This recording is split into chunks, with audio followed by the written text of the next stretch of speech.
عالمی طاقت बनने और पूरी दुनिया की सियासत, मुआशरत और मईशत पर बिला शिरकत गैर हुकूमत करने का ख्वाब गुज़श्ता एक सदी से मुस्लिम उम्मा के मरकज़ी इलाकों के दोनों किनारों पर आबाद नौज़ायदा ममालिक भारत और इसराइल देखते चले आ रहे हैं। इसराइल को नौज़ायदा लिखने पर हैरत नहीं हुई होगी, लेकिन भारत को नौज़ायदा लिखने पर सवाल किया जा सकता है। इसकी वजह यह है कि गुज़श्ता एक सदी के प्रोपोगेंडे ने भारत में बसने वाले हिंदुओं को खुसूसन और दुनिया भर के अवाम को उमूमन ये बावर करवा दिया है कि हिमालय के दामन में आबाद बरे-सग़ीर कई हजार साल से एक मुत्तहदा वतन रहा है। ये वो तारीखी झूठ है जिसकी बुनियाद पर एक भारत देश और हिंदुत्व का तस्वुर खड़ा किया गया। 5000 साल तारीख में सिर्फ 250 साल मौर्य और गुप्ता के निकाल दिए जाएं तो पूरा हिंदुस्तान 500 से लेकर 1000 तक छोटी छोटी रियासतों का मलगूबा था, जिनके राजे महाराजे हर वक्त एक दूसरे के खिलाफ तलवारें सौंते रहते थे। मुसलमानों की 1000 साल हुकूमत में भी कभी मुकम्मल हिंदुस्तान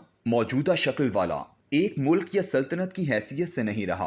अंग्रेज ने एक नौ आबादियाती सल्तनत के तौर पर इसे मुनज़्ज़म किया और पहली दफ़ा एक झंडा, एक फौज, एक करेंसी, एक निज़ाम तालीम और एक आलमी ताकत की गुलामी में उसे एक मुल्क बना दिया। जो काम अंग्रेज ने किया वो तो वेदों में मज़कूर हिंदू देवता और अवतार भी नहीं कर पाए थे। अंग्रेज जंग अजीम दोम के बाद जब वापस जज़ायर बरतानिया की हदूद में सुखड़ा तो हिंदुस्तान को विरसे में मिलने वाली उन 565 रियासतों में तकसीम करके नहीं गया, बल्कि एक मुत्तहदा भारत का परचम जवाहरलाल नेहरू के हाथ में थमा कर गया। इस मुत्तहदा मुल्क की मुंतकली ने उस हिंदुत्व तहरीक को एक मजबूत बुनियाद फराहम की जो 40 साल से शुद्धि और संगठन से शुरू होकर राष्ट्रीय सेवक सिंह और बजरंग दल की कोख में परवान चढ़ रही थी। तकसीम के बाद 70 सालों की मेहनत से अब हर भारतीय बच्चे, जवान और बूढ़े के दिमाग में यह तस्वुर रासिख हो चुका है कि आज का भारत दरअसल सदियों से ऐसा ही था और यही देवताओं की जमीन थी जिसे बाहर से आने वाले मुसलमानों ने भ्रष्ट नापाक कर दिया है।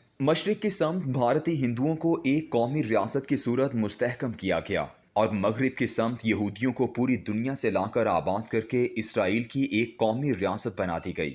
इसराइल तो शुरू दिन से यहूदी मजहबी कौमियत वाली रियासत के तौर पर वजूद में आया, मगर भारत अपने आगाज में एक सेकुलर रियासत के तौर पर दुनिया के नक्शे पर उभरा था। लेकिन जैसे सहूनियत ने 1920 के अशरे में फैलना शुरू किया, वैसे ही उसी अशरे में हिंदुत्व का नजरिया भी भारत में मकबूल होना शुरू हुआ और उस तंजीम की कोशिशों से आज भारत अपनी तमाम तर सिफात व खुसूसियात के एतबार से एक हिंदू मजहबी रियासत बन चुका है। हैरान कुन मुमासलत यह है कि इसराइल में तकरीबन 17% मुसलमान अकलियत में हैं और भारत में भी मुसलमानों की तादाद 17% के करीब है। ये दोनों मुल्क इसलिए भी अहम हैं कि यही दोनों वो महाज़ जंग हैं जिनकी निशानदही मुखबिर सादिक सैयदुल अंबिया सल्लल्लाहु अलैहि वसल्लम की अहादीस में ज़माने आखिर की बड़ी जंगों में मिलती हैं जो मुस्लिम उम्मा ने बाहैसियत उम्मत लड़नी है। ताज़ा तरीन मुमासलत देखिए कि 2017 में भारत और इसराइल में दो अलहदा फिल्में रिलीज हुई।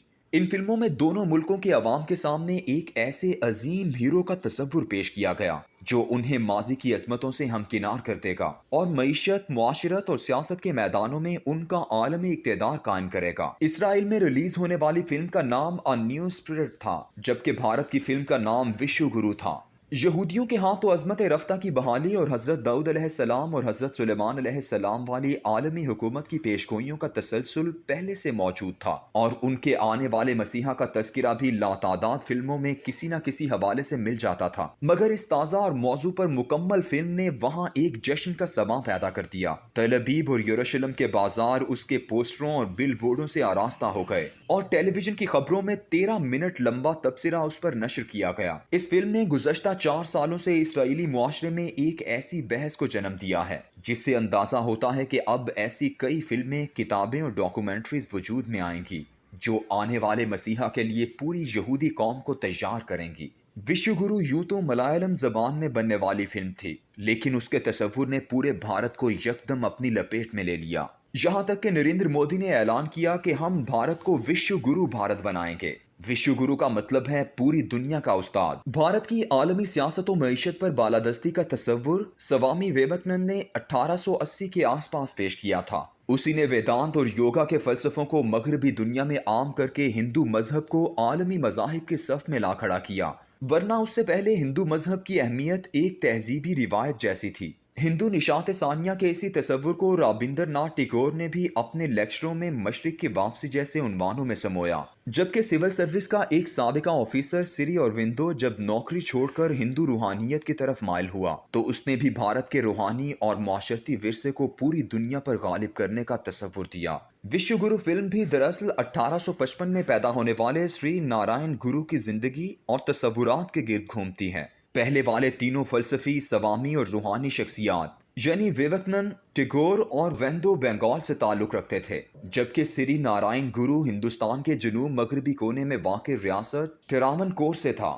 ان تمام شخصیات نے یہ تصور پیش کیا کہ ایک دن دنیا اپنے معاشی، سیاسی، تہذیبی اور روحانی میدانوں میں بھارت کو اپنا گرو مان لے گی۔ اس عالمی بالادستی کو وشو گرو یعنی دنیا کا گرو کہا جائے گا۔ وشو ہندو زبان میں ہماری کائنات کو کہتے ہیں۔ تصور دراصل یہ ہے کہ زمین و آسمان کی تمام طاقتیں بھارت کو رہنما، لیڈر اور قائد تسلیم کر لیں گی۔ بھارت میں وشو گرو بننے کا خواب دیکھنے کی تاریخ یہودیوں کی طرح پرانی نہیں ہے۔ اس طرح کے تمام تصورات 1857 کے بعد ہندوستان میں اس وقت پیدا ہونا شروع ہوئے جب انگریزوں نے صدیوں سے راجاؤں مہاراجاؤں کی ریاستوں میں تقسیم بھارت کو ایک قومی ریاست کی شکل دے دی۔